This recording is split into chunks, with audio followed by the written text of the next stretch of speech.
IRCTC કૌભાંડ કેસમાં લાલુ પ્રસાદના પરિવારને ઝટકો। લાલુ પ્રસાદ, તેજસ્વી અને રાબડી દેવી સામે ચાલશે કેસ। કોર્ટે કહ્યું, લાલુ પ્રસાદની જાણકારીમાં થઈ હતી ગોલમાલ।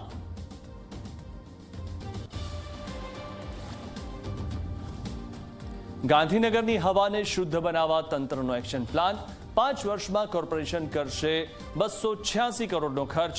આજથી 5 વર્ષ સુધીના આ પ્લાનમાં મુખ્ય 34 કામોને આવરી લેવાશે।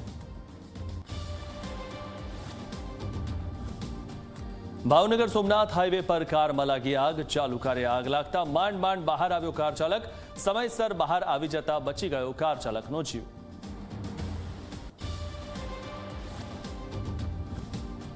બોટાદ એપીએમસીમાં ભારે બબાલ બાદ આજે ફરી શરૂ થઈ કપાસની હરાજી।